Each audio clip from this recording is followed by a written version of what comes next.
everybody, and welcome to Mike Nierychlo Online, sharing my love for people, wine, food, and all things made passionately. All right, today's show, we've got a very special guest in the garage with us. This is David Scholefield. David, welcome here. Thanks for coming by the garage. Great to be here. So David Scholefield is, what'd you say to call you off camera? A passionate lover of BC wine? That'll do. That'll do. That'll do. David, now you've been in the wine industry for many years with the BC Liquor Board, with several different companies, importers, and you've traveled the wine world. Tell us about David Scholefield. Well, it's a very boring subject. I could tell you that I grew up in Vancouver. My parents didn't drink. Mm-hmm. Interestingly, though, they always had wine in the house, and they served wine at dinner when guests came. Mm-hmm. But when I was 14, my father died. My mother took my brother and I to live in Oxford. Mm-hmm. A lot of wine there. It was wine. And as it happens, my brother, who was then 11 or 12, was a bossy little bastard. Oh, okay. And he decided that whenever we were traveling around Europe, which we did using his first form Latin primer, a little book about like this. It had a little map of the Roman roads, of the roads of the Roman Empire. Oh, okay, yeah.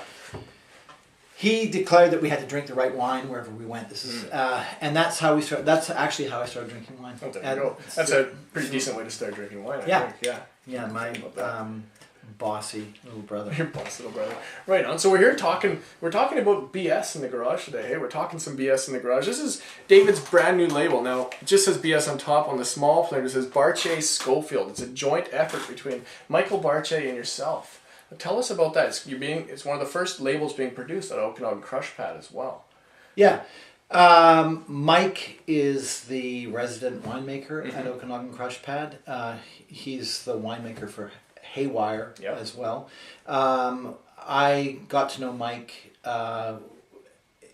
throughout his career. He made wine at Stag's Hollow. Mm-hmm. He made wine at brilliantly under amazing conditions and crude little, kind of like this actually. I mean that in the nicest possible way. I like that. Carry on. At Township 7. Yep. I'll never forget that I walked in there and there was this, a plastic carboy. Yeah. Oh, that's awesome. And it was bloody hot and he said, well, what do you got? And he said, well, I got this rosé. And he's kind of, and it was unbelievable. And so anyway, we became friends, and of course, I think Mike deserves a lot of the credit for all the great things that have happened at Road 13. He's now left Road 13, but he was responsible for a lot of great wine coming out of Road 13. He was responsible because he's a great winemaker, but he has a fantastic relationship with the growers in the Okanagan,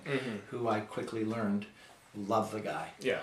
Okay, so Mike's a great winemaker, and what we're trying to do is, Mike, by the way, is a native Okanagan boy, and that's important to him. Yeah. That's important. I mean, we share a love for the Okanagan, and we're trying to make wine that we think is worthy of the Okanagan here and now. Mm-hmm. What that means to us is that it's wine that isn't an imitation of another kind of wine from another place.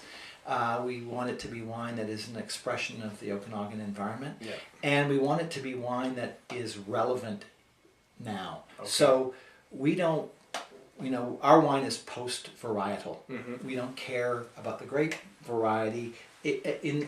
Grapes are a means to an end, not an end themselves, and we want wine that tastes like Okanagan first. So that's what we're trying to do. Yeah, so you're really trying to make a wine that if Francesco or Simon from another country says, what does BC wine taste like? Yeah, I mean, we're trying to make wine that might live up to their idealized impression of British Columbia. I mean, that's something that fascinates me traveling all around the world when I visit winemakers in places that are very different than BC. They're so fascinated by this notion that British Columbia, next to Alaska, where there are grizzly bears in the streets. Yeah. You know, how do you have wine there? Yeah. Skiing in the evening, surfing in the afternoon, and Well, you know, we do, and I think, you know, in their mind, they're thinking, "Wow, that's a wild, exotic place." Well, we want to make wine that is worthy of the. I mean, the Okanagan is a really extreme place for viticulture. If you look at the world map, we can say that we are close to, if not the last frontier of wine, and that's exciting. So we want to make wine that is kind of off the puck. We want to make wine that is its own thing, and what that means in the Okanagan, I think, is wine that is fresh and juicy and lively. You know, that's the quality of the fruit that we get with beautiful natural acidity. Our wines have something paradoxical. I mean BC wines. BC wines, yeah. BS.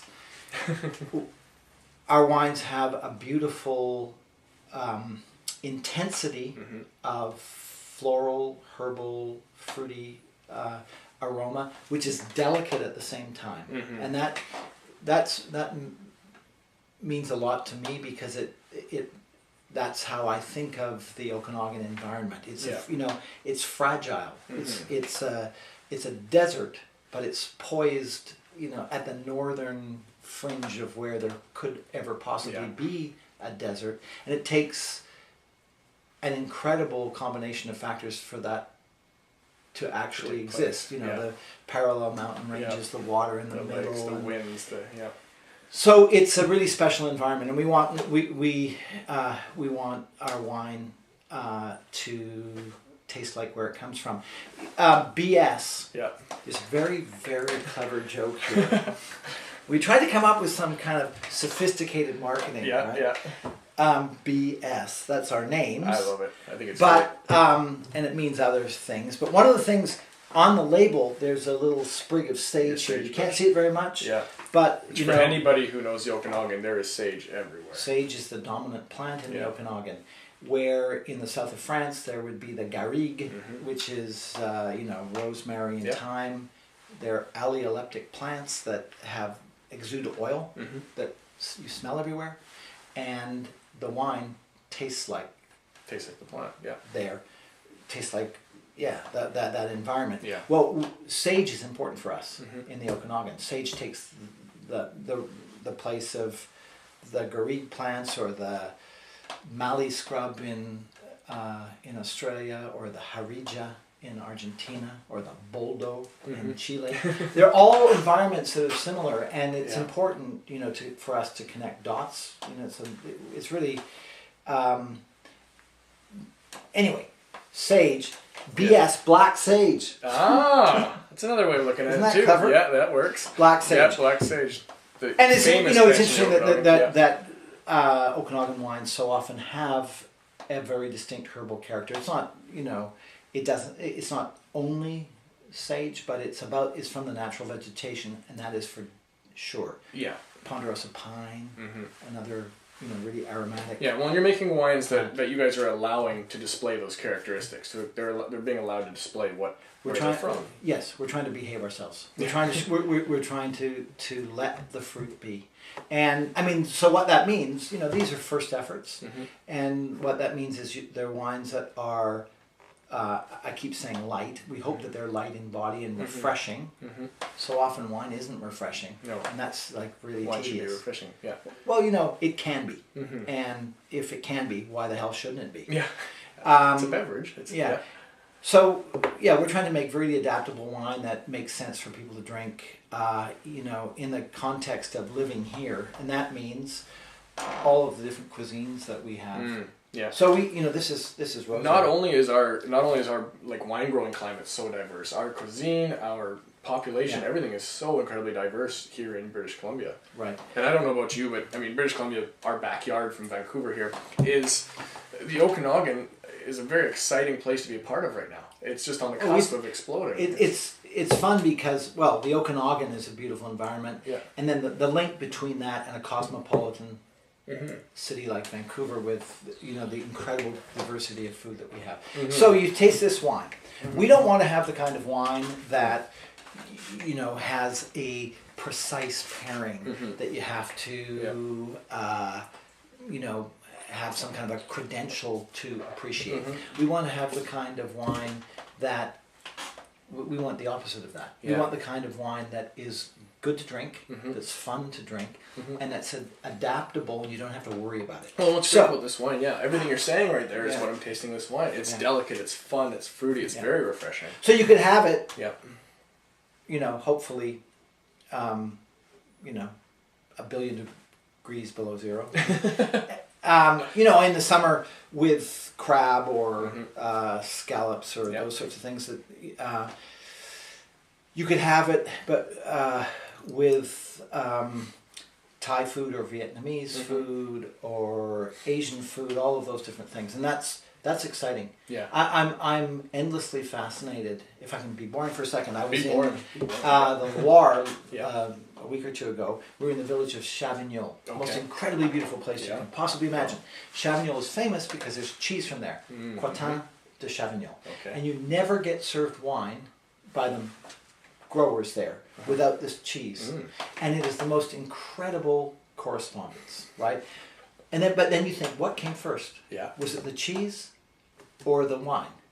Well, the thing is, it's part of the culture of the place, and they grew up together, and the cheese is good with the wine, and the wine is good with the cheese, and that's correct. Well, we want to make wine that is naturally the right kind of wine for Thai food one day, pizza the next. That's, you know, Vancouver lifestyle. Well, you know, and wouldn't it be fun if we could sort of demonstrate something a little bit different about wine to the world? I mean, we're a little tiny region, and we don't claim to be like important or profound, but if we can be, you know, sneakily humble and therefore relevant, then it's kind of... We'll be on our way. Yeah. We'll definitely be on our way. Well, very nice rosé. This is a Gamay rosé, is it not? Yeah. Right, and just like you were saying, that those sage notes do come through on here, on the nose especially. Yeah. Very nice. It almost gives this nice, almost slight herbal, like savoriness on the palate too, right? I think that's Okanagan, and I think that's precious. I should say that we tried to make the best Gamay that we could, and it happens to be pink. You know, this vineyard, which is at the foot of McIntyre Bluff, one of the most famous locales in the Okanagan. The most famous picture of the Okanagan is taken from Blue Mountain, looking south across Vaso Lake, and you see McIntyre Bluff. We've seen that on like commercials and stuff recently. That's where these vines are. And you know, it's interesting because Blue Mountain has a fantastic record with Gamay, made in the a robust red style, a red style. But we tried to make a really good expression of Gamay that includes minerality. And Gamay loves, you know, a bit of mineral in the soil. Loves when you look at Beaujolais and areas like granite. that. Yeah, exactly. Granite. There's decomposed granite that's on the bench where this comes from. You think it's sand, but it's so fine, but you pick it up, it's really gritty. And so we think that we're kind of onto something here with granite and Gamay. I'm going to have to make that observation next time there. I like that. So what's the second one you've got for us? This is your white blend.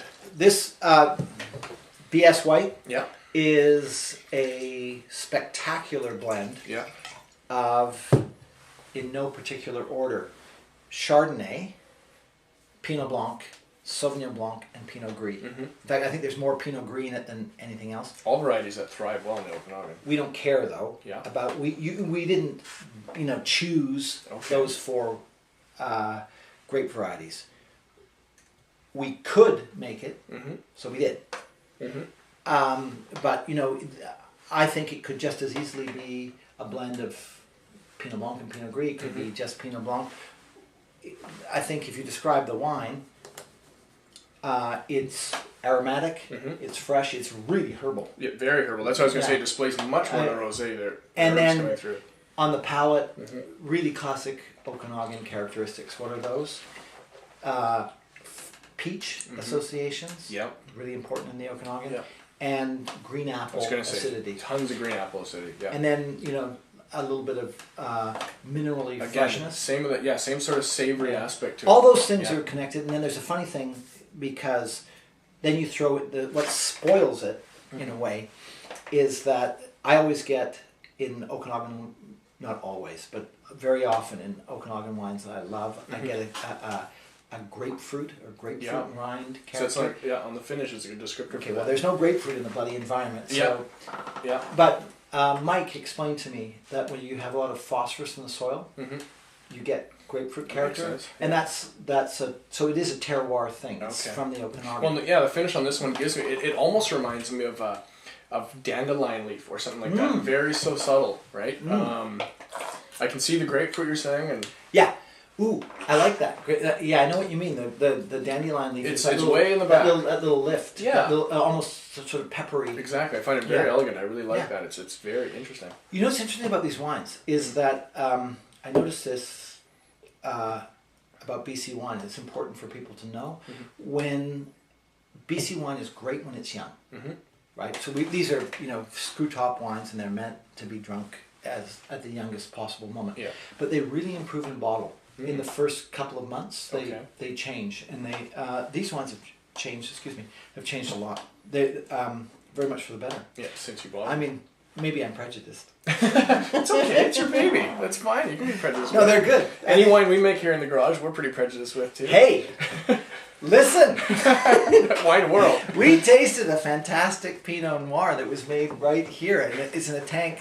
Well, it's back there. Yeah. But well done. Thank you. Oh, very delicious, fresh, juicy Pinot Noir. The way I think BC Pinot Noir should be. I like juicy. That. Yeah. A little bit leafy in a very, very good way, and beautiful cherry fruit. Oh wow! Yeah. Well, thank you. I'm humbled by that, David. I appreciate that very much. That's amazing. Yeah. So, BS, Bartier Scholefield, Haywire, all these are coming out of Okanagan Crush Pad, which you're displaying on your collar there today. I have a lovely shirt. Yeah, yeah. For anybody out there who not anyone, not just anyone has a shirt like this. I'm important with my shirt. There you go. If anybody else wants to see some more pictures and neat stuff from OK Crush Pad, you can go back to my episode number 133. I did a great episode on what they're doing there. But tell us more about OK Crush Pad.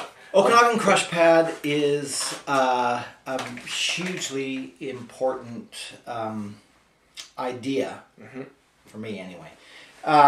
It is the idea is based on something I learned when I was buying wine for the BCLDB and went to New Zealand for the first time. This is in the early 90s. Yeah.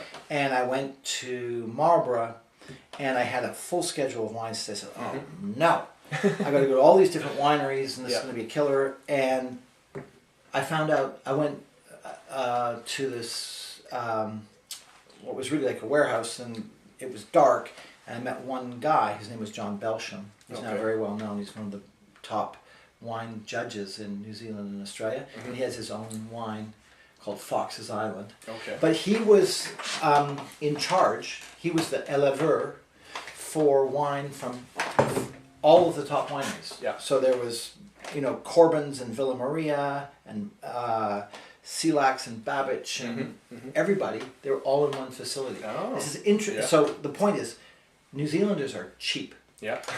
And I'm not saying that's a bad thing. It's okay. I got Aussie cousins. They say stuff like that all the time. I know. In not a very nice way. And you should hear what the New Zealanders say. Oh, I'm sure. Oh, yeah. It's a good. Put them in the same room. Anyway, but no, cheap and smart. Yeah. Because they didn't want to waste money.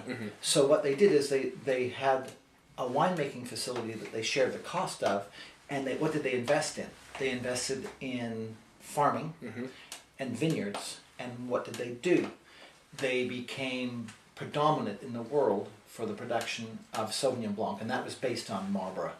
And that was a really important lesson. And now, of course, you see in places like Walla Walla, Port of Walla Walla, where Tamarack and a lot of other little small people, Mark Ryan and others, had a start that they wouldn't have had if they didn't have a facility where they had shared costs. Yeah, well, and here in BC, where land and everything is quite expensive, and to build a facility is ridiculous. In Lompoc, near Santa Barbara, the wine ghetto is the home of Brewer Clifton and Samsara, and a fantastic array of people. They're making wine in exactly the conditions that you're doing here. but they're doing it commercially. Yeah. Well, that's a brilliant thing. So what we want to engender in the Okanagan is first of all, a winery, a facility that's accessible to people. Mm-hmm. So if you have a small vineyard, you can produce wine without the capital cost of building a winery, which is millions of dollars. Yeah. So that's the idea. I believe very strongly. People say in the wine business in BC that the Okanagan is planted out, mm-hmm. that it can't develop anymore. We're already very, very small. We can't have big 100-acre vineyards, but mm-hmm. we could conceivably have dozens or hundreds of little vineyards of half an acre, or a couple of acres. Yeah. We could have people focusing on growing fruit and working very hard in a small vineyard. Yeah, when you do smaller environment, you can play with it so much more, and you can make. And that's appropriate for us because BC is about small. Mm-hmm. So I think what we need to do is be experts at small. Mm-hmm. So small vineyards, small vinification, small plots, mm-hmm. small lots, and then that's what we are. Yeah.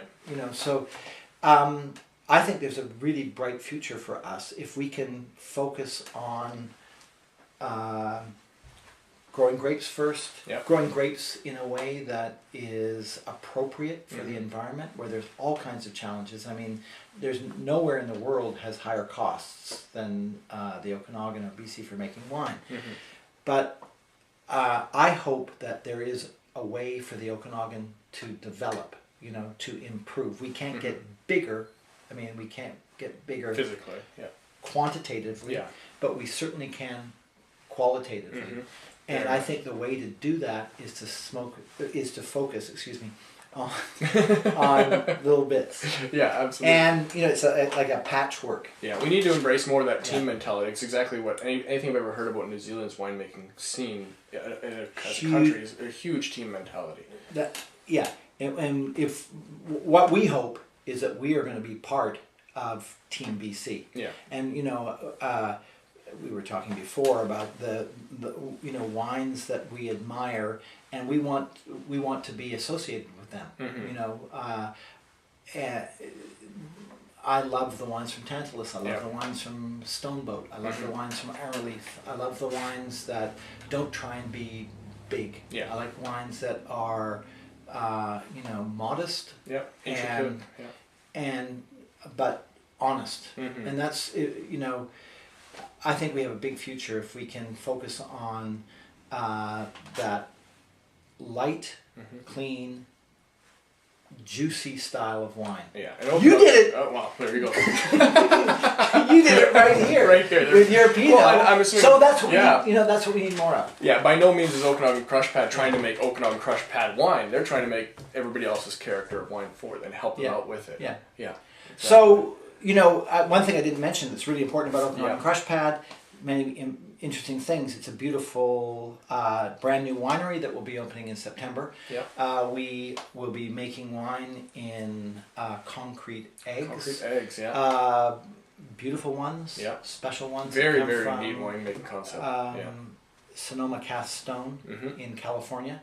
I'm very excited about that. Of course, many of the most prestigious producers in the world mm-hmm. are doing winemaking in concrete eggs. Yeah. Chateau Margaux is. Yeah. DRC. Now tell us, what's the advantage of making wine in concrete? Well, as opposed to oak or as opposed to stainless?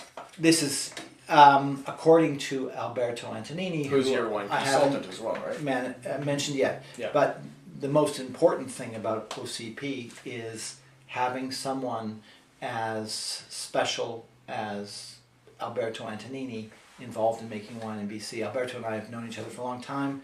I asked him nicely to come and help us. He makes wine on every winemaking continent. He's a wonderful, wonderful guy. He grew up in a farm in Tuscany. His dad, who was a school teacher, made wine in concrete.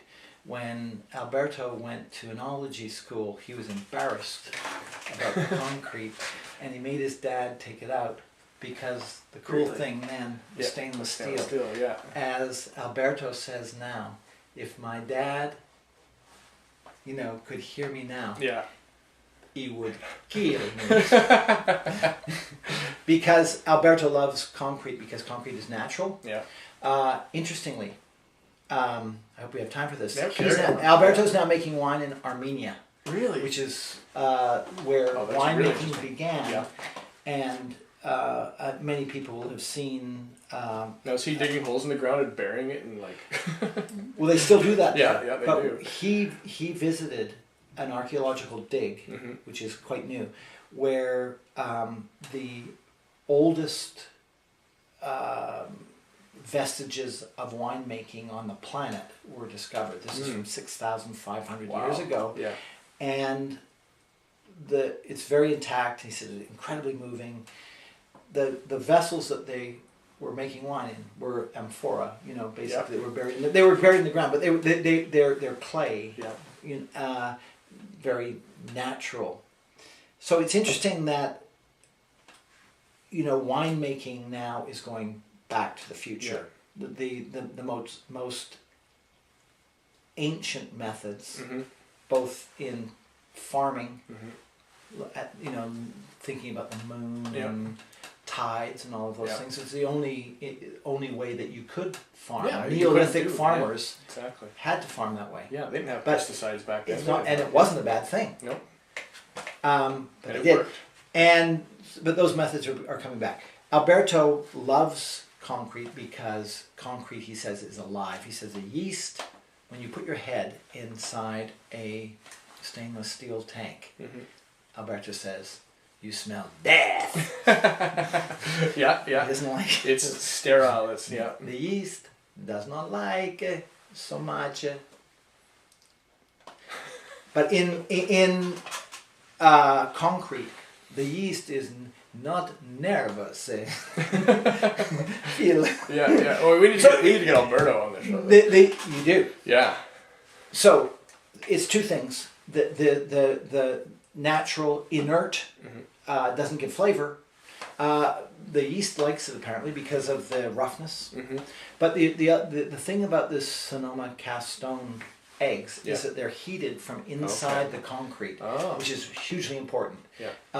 Because or cooled. Yeah, heated or temperature controlled. And that's Alberto focuses always on the fact that it's gentle and more natural. But it's something about the egg that's amazing is that the shape of the egg means that because the fermentation creates heat, and because of the different dynamics, where it's thin and where it's thick, when there's heat, it causes movement of the juice and the leaves in a natural way. Yeah. And that's an amazing thing. So you don't have to, natural winemakers say that you have to have the courage to do nothing. The less you interfere, the better. Well, in a concrete egg, you have this beautiful stirring of the juice and the leaves, and it's a fantastic thing. So then you start to think of the symbol of an egg. Genesis of life and all of that. It's really amazing. It's funny the way wine is like that. Just, and it keeps coming back around. It's such a great topic. That's why we do the show. Gotta tell everybody about what wine is doing. Well, David, I appreciate you coming by the garage so much. Such a pleasure to have you here. Lovely to be here. Very nice wines. Now, if somebody wants to purchase some Bartier Scholefield wine, where can they find it? People should purchase these wines. They should purchase them early and often. Yeah, early and often. And persistently. Okay. So I'm very proud to say that OCP wines, which include Haywire Pinot Gris, Haywire Rosé, BS White, and BS Rosé, are all available at Marquee Wine Cellars. Okay, excellent. Marquee Wine Cellars. If you go there, they're on the shelf. They're also in the bloody fridge at the back. There you go. That's awesome. Well, we all know John Clarity's. I know that, and I took a picture because I was so happy when I saw it. Yeah. Anyway, that would be the first place that I would mention. But hopefully, in the coming months, these wines will be available in many fine dining Fine dining establishments. There you go. Awesome. You know, in BC. Yeah. Cool. If they want more information, is there a website for you guys as well? There is. There is. Where are we looking? Allison, what's the website? OkanaganCrushPad.com. Sorry, say that again. OkanaganCrushPad.com. OkanaganCrushPad.com. I'll have the link below the video for you. So Allison Scholefield's hiding off camera here. You can say hi if you want. Hi. So if you want to have a look at the wines from Okanagan Crush Pad, Haywire, Bartier Scholefield, check out the link below. I'll also have the link below for the previous video about Crush Pad. You can see some cool pictures of the egg and everything that David's talking about. So David, cheers. Cheers. Thank you so much. Thanks for having me. Yeah, and everybody out there, thank you so much for watching today. Hope you learned a lot about BC wine. Don't forget, wine, depretentiousized, and we'll see you on the next episode.